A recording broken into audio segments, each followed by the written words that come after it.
대인 관계에서 육의 속성 죽이기, 어떻게 욕을 팍팍 죽일 수 있을까?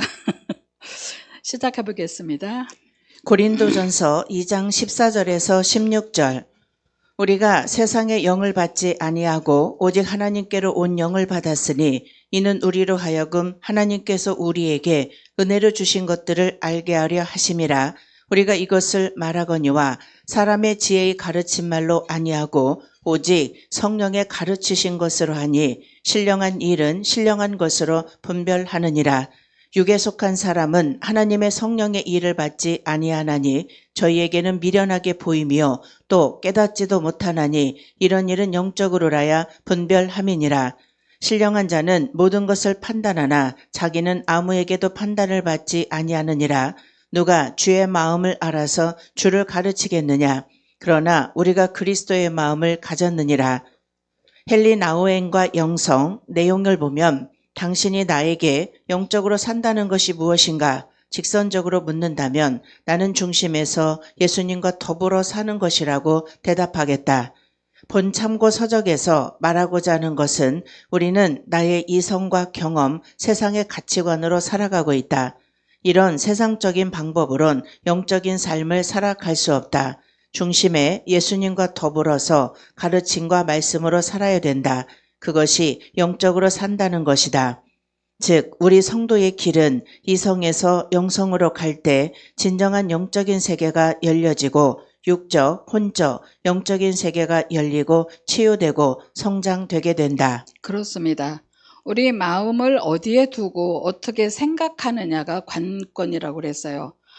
중심에, 우리 마음 중심에 예수님을 모시고 산다면 그게 곧 평강을 누리는 것이 아닐까. 육을 죽이는 것이 육을 죽이면 영은 살아나잖아요. 그죠? 육이 살아있으면 영이 하나님 앞에 기도할 때도 저도 그랬는데 내 육성이 막 충만하게 살아있으면요. 아무리 기도를 해도요. 영적으로 이 답이 안 오더라고요. 진짜 이것은 그래 종이 한 장 차이인 것 같으면서도 우리 삶 속에서 그렇게 크게 자리를 차지하고 있다라는 거. 그래서 이 영적으로 살아가는 것은 그 육이 죽어야 영이 살아날 수밖에 없는 거잖아요. 이 대인관계에서 육성 죽이기 얼마나 이 생각을 다스렸다면 우리 안에서 꿈틀거리고 있는 살아있는 것을 죽여야 된다라는 것이잖아요. 이 죽이는 것이 그만큼 어렵다는 거죠. 쉬운 게 아니더란 말이에요. 왜냐하면 우리와 함께 살아봤기 때문에 하루아침에 버려지는 것이 아니더라는 거예요. 그래서 내 육을 죽이기까지는 피나는 노력과 훈련이 필요하다라는 것입니다. 참고도서 손에 잡히는 넬슨 성경 개관에 두 아담의 내용이 나옵니다. 요한일서 2장 16절에 육신의 정욕, 안목의 정욕, 이생의 자랑, 또 창세기 3장 6절에 첫 번째 아담인 에덴의 아담은 육신의 정욕은 나무를 본즉 먹음직도 하고 보암직도 하고 지혜롭게 할 만큼 탐스럽기도 한 나무, 또 누가복음 4장 1절에서 13절에 두 번째 아담인 예수님에 대해서 이 돌들에게 명하여 떡덩이가 되게 하라. 마귀가 천하만국을 보이며 절하라. 예루살렘 성전에서 뛰어내리라. 즉 첫 아담의 육신의 정욕, 안목의 정욕, 이생의 자랑으로 온 선악과의 죄를 후 아담인 예수님을 통해서 회복시키신 내용입니다. 이 책에서도 보여주듯 아담 하와의 잘못스러운 저주를 예수님께서 오셔서 회복시키심을 볼 수 있다. 아멘. 그래요. 아담은 육의 사람이라고 그랬잖아요. 그 선악과를 먹음으로 육의 사람, 하나님의 영성이 끊어졌기 때문에. 그러나 육의 사람은 육의 생각밖에 할 수 없어요. 먹고 살고 죽고 또는 성장 이렇게 부유하게 되고 막 많이 뭔가를 막 쌓아야 되고. 그러나 예수님은 어떻게 해요? 영적으로 예수님이 우리한테 오심으로 인해서 예수님이 우리에게 보여주시는 것은 영적이고 인격적이고 지극히 하나님의 그 사랑을 우리에게 가르쳐 주는 거잖아요. 그대로 우리는 본받아야 한다라고 생각을 해요. 그렇기 때문에 하나님은 우리를 영의 나로 자라게 하는 것이 하나님의 관심 사항이며 모든 관계나 환경은 영의 나를 위한 훈련장입니다. 그렇다면 영의 나의 속성은 어떤 것인가? 영의 나라는 하나님의 속성을 가지고 있기에 이기적이며 세상적인 하나님의 속성에 반하는 속성을 가지고 다가오면 반드시 문제가 발생한다. 그것은 스스로 알 수 있다. 내가 열심히 신앙생활했는데 현재 나의 모습 속에서 문제가 발생했다면 자신의 신앙을 점검해 봐야 한다. 하나님의 영의 나라는 화평이며 평화며 사랑이며 감사며 온유함이며 행복이며 겸손이다. 지금 이 세계에서 벗어나 있기 때문이다. 그렇기 때문에 하나님의 영적 세계는 철저한 하나님의 말씀으로 이루어졌기에 말씀에서 벗어난 신앙의 길을 가는 사람에게는 한 점의 그름도 없이 고통이 찾아오게 되어 있다. 그래서 우리는 이기심과 세상적인 죄를 버리고 하나님의 말씀에 순종하며 살아야 된다. 내가 그리스도의 장성한 분량에 이르기까지 자라도록 하기 위해 하나님은 나로 하여금 이런 일 저런 일도 겪게 하신다. 하나님이 하시는 일에는 의미 없는 것이 없다. 하나님은 별의별 사람을 붙이시거나 각종 사건이나 사고 혹은 환경들을 동원하여 나를 훈련시키시는 의도는 나의 영을 성장시키기 위함이다. 이것을 눈치챈다면 모든 발생하는 집안일에 대해서 하등의 원망이나 불평할 일이 없어진다. 그래서 일이 꼬일 때는 하나님과의 관계, 영적 세계를 점검해야 된다. 아멘. 하나님의 영의 나라는 화평이며 평화며 사랑이며 감사며 온유이며 행복하며 겸손이다라고 그래요. 그러는데 하나님이 보니까 우리를 변화시키기 위해서 별의별 사람을 다 붙이신다고 그랬어요. 그 속에서 나를 훈련시키는 것이겠죠. 어느 날 갑자기 나를 훅 누군가가 왔을 때, 요즘 조금 변하는 것을 내가 자꾸 느끼는 게 뭐냐면 욱하고 했던 것들이 조금씩 잦아지더라고요. 그죠? 많이 잦아지는 거예요. 그리고 다시 생각을 하게 되는 거예요. 욱하는 것이 아니라 그 말한 거에 대해서 생각을 한번 하고 그 말을 이어서 답을 줄 수 있는 이렇게 마음의 여유라고 해야 되나요? 그런 여유가 생기더라고요. 그래 좀 기특한 거야. 있을 땐 아무 말도 못하지만 돌아서서 잘했어 이게 나오는 거예요. 그렇게 하면서 훈련이 되어가는 거예요. 이게 항상 이렇게 해야 되겠다라는 머리에 생각을 갖고 있기 때문에 그게 되는 거지 느닷없이 이게 아니더란 말이에요. 그래서 하나하나 그 한 발짝 한 발짝 가는 것이 이 훈련이 얼마나 귀중하고 소중한가. 그래요. 그러니까 까마귀 노는 곳에 백로가 가지 말래요. 왜냐하면 시커멓게 될까 봐 가지 말라고 그러는 거잖아요.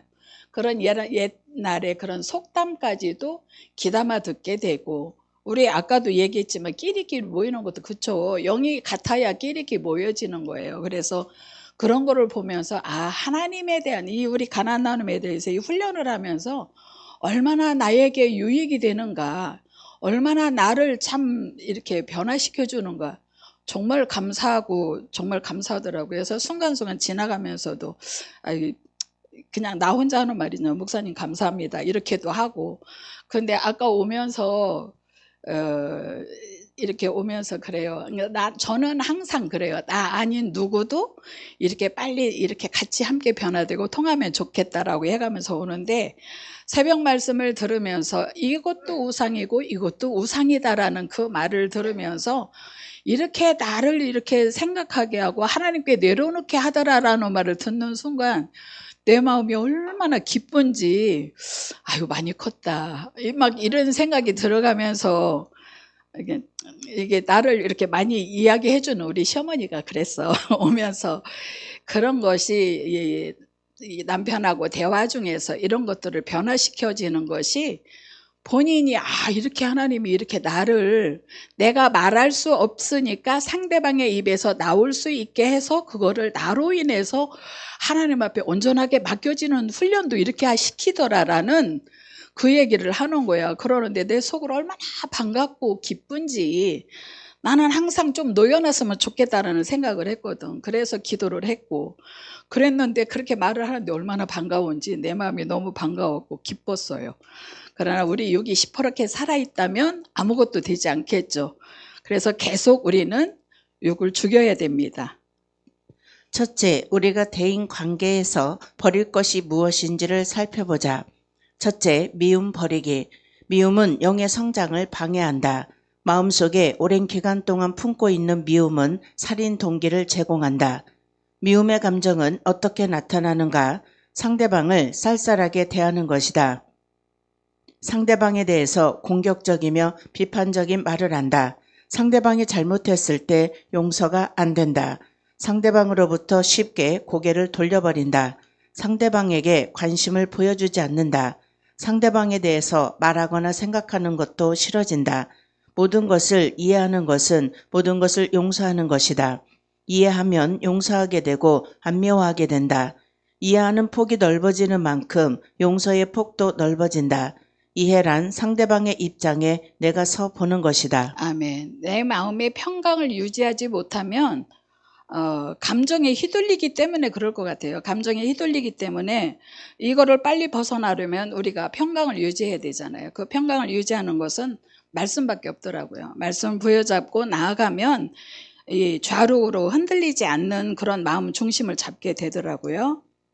두 번째, 경쟁심 버리기.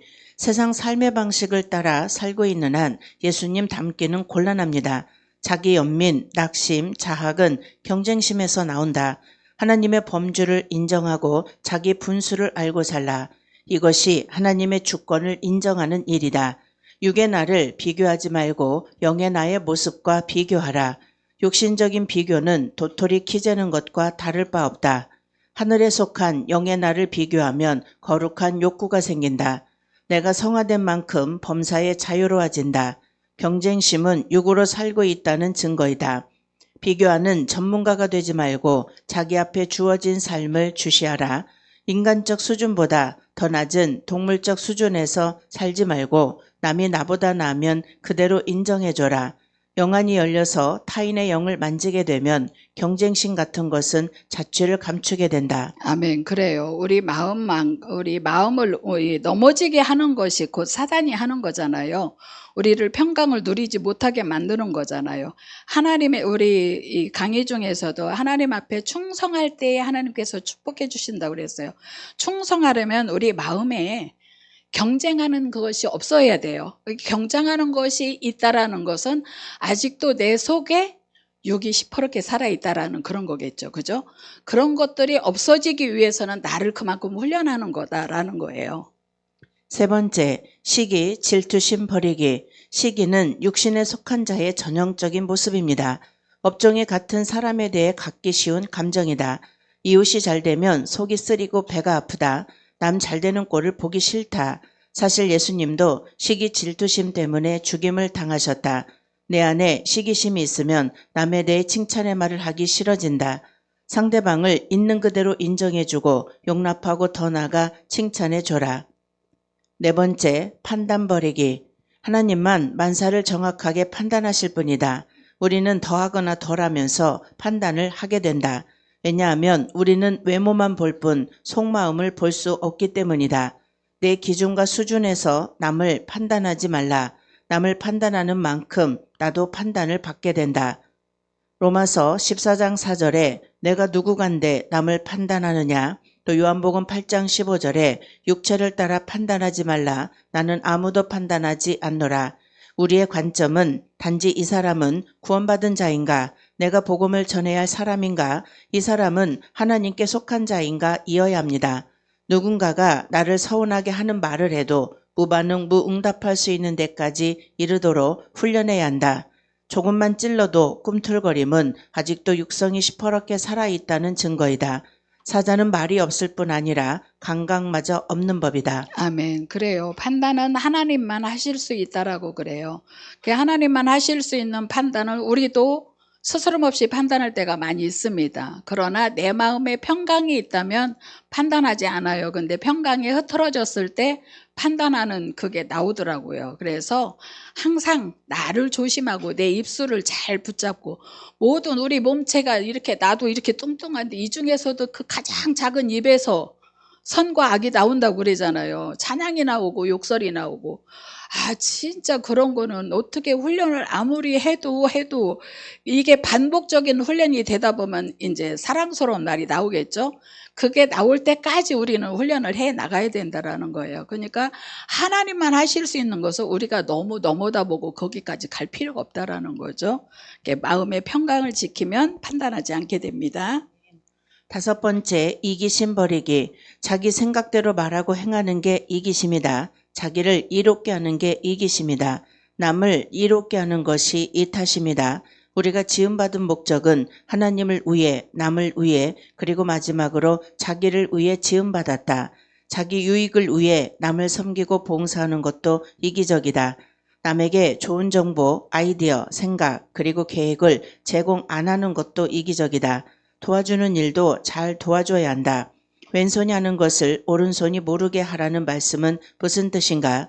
남을 도와준 다음에는 잊어버리라는 뜻이다. 감사하거나 알아주기를 바라지 말라는 뜻이다. 줄 줄을 모르고 받을 줄도 모르면 이것도 이기적이다. 소인배는 어떻게 하면 타인을 통해 유익을 얻을까 궁리한다. 대인은 어떻게 하면 남에게 유익을 주고 섬길 수 있을까 고민한다. 진리가 아니라 유익에 따라 행동하는 것이 이기적이다. 이기적인 사람은 나누기를 싫어합니다. 나와 접촉하는 사람을 향해 내가 어떻게 하면 유익을 줄 수 있을까만 생각할 수 있어야 합니다. 섬기는 일이 체질화되도록 훈련해야 합니다. 6번째, 가식, 위선 버리기. 입술과 행동이 다른 게 가식과 위선이다. 겉과 속이 다른 것이 가짜요, 거짓이다. 말과 마음의 간격을 줄이는 훈련을 해야 합니다. 목회 혹은 어떤 사역을 통해 자기 유익과 욕망을 이루기 원한다면 그것은 일종의 자기 사업입니다. 사람에게 잘 보이려고 하는 게 위선입니다. 가식은 회칠한 무덤과도 같고 경건의 모양은 있으나 능력이 없는 신앙생활 역시 위선입니다. 이는 바람에 날려가는 겨와 같은 것입니다. 아멘. 우리 가나안의 모든 식구들은 경건의 능력이 있는 우리 모두가 됐으면 좋겠습니다. 아멘. 7번째, 쓴뿌리 버리기. 우리가 남으로부터 상처를 받았을 때 쓴뿌리가 올라옵니다. 우리가 중상과 모략, 욕설을 당할 때 안에서 쓴뿌리가 올라온다. 말로 남에게 갖가지 상처를 주는 일이 있음을 명심해야 한다. 두더지 게임할 때 아무리 두드려도 두더지가 다시 올라오듯 내 안에서 쓴물이 올라올 때마다 이를 성령의 도움으로 잘 처리하는 것을 훈련하라. 내가 상처를 받았을 때의 치유책은 상대방을 용서하는 길밖에 없다. 용서의 기술을 습득하라. 용서의 은사를 체득하라. 안 그러면 내 영혼의 감각이 둔해져 버린다. 용서 못하면 타성화되어 습관적으로 쓴뿌리가 올라옵니다. 쓴뿌리가 있는 사람일수록 몇 가지의 특징이 있습니다. 마음이 다치니 얼굴이 굳어있다. 언행이 공격적으로 변합니다. 자신과 타인에 대해서 잘 참지 못하고 감정이 쉽게 폭발합니다. 쓴뿌리는 거칠어지고 냉담해지고 공격적으로 변합니다. 복수의 칼날을 세웁니다. 이러한 적개심은 자신의 영혼을 마비시킨다. 대인관계가 원만하지 못할 때는 하나님이 이 사람을 통해 나에게 말씀하시는구나 라고 깨달으라. 우리의 관계 영성에는 항상 하나님이 깊숙이 개입하고 계심을 눈치채야 합니다. 범사에 감사하는 자에게는 쓴뿌리가 뿌리를 내리기 어렵다. 아멘. 그렇습니다. 누군가를 사람을 통해서 나에게 말씀하시는 거라는 것을 여기 말씀하셨는데 그걸 깨달으라라고 그러는데 우리 관계 영성에서 하나님과 깊이 교제를 하다가 보면 사실은 감사할 수밖에 없어요. 사랑밖에 나오지 않고 정말 그래서 이 말씀을 붙잡고 나를 훈련하라라는 것이죠. 그 말씀을 부여잡고 나아갈 때에 하나님이 내가 하려고 해서 되는 것도 아니더라고요. 아무리 노력을 해도 아니 되는데 하나님 앞에 말씀을 붙잡고 기도를 하게 되면 마음의 여유가 생기더란 말이에요. 그게 곧 하나님이 주시는 평강이겠죠. 마음의 여유가 생기면 그런 것들이 없어지는 거예요. 그래서 그런 걸 체험하면서 이 훈련은 끊임없이 해야 된다라는 게 또 느껴지더라고요. 쓴뿌리가 지속되면 그의 처방책은 관점을 바꾸는 데 있다. 이렇게 기도하라. 아버지여, 저들을 용서해 주세요. 저들이 하는 일을 알지 못합니다. 저들은 다 주님의 긍휼하심이 필요합니다. 예수님과 스데반이 이런 기도를 했습니다. 쓴뿌리가 빠진 그 자리에 감사와 신령한 노래로 가득 채워야 합니다. 범사에 감사하라. 이는 모든 크고 작은 사건에는 감사할 이유가 있기 때문입니다. 아멘. 지금까지 오는 것이 육성 죽이는데 육이 살아있기 때문에 나타나는 모든 것들이잖아요. 그렇다면 우리가 이제는 육성을 죽이고 영성으로 성장해가는 과정 중에는 어떤 관계를 가져야 하는가 한번 또 나아가 보겠습니다. 두 번째, 좋은 영성과 관계를 가지려면 어떻게 해야 하는가? 길들여진 들짐승은 사람들과 잘 어울려서 살아갈 수 있다. 그리고 자신들에게 필요한 것을 얼마든지 얻을 수 있다. 왜냐하면 그들은 사람들과의 신뢰의 관계가 형성되었기 때문이다. 신뢰가 무엇인가? 그것은 서로의 마음을 열어놓은 상태이다. 미물인 짐승도 알고 보면 얼마든지 자신의 의사를 사람들에게 전달할 수 있다. 아멘. 우리 목사님이 그 고양이 춘향이 얘기를 가끔 하잖아요. 근데 제가 지난번에 저 목사님 댁에를 갔을 때 보니까 엄마개와 아들개가 있어요. 근데 짐승도 아들이 얼마나 큰지 아들은 엄청 크고 엄마는 자그만해요. 근데 그 아들은 풀어놓으면 가서 이 고양이도 죽이고 잡히는 대로 죽인대요. 그래서 안 풀어놓는데요. 근데 엄마는 풀어놔주더라고요. 그런데 고양이가 오니까 막 이러고 있는 거예요. 그걸 잡으려고.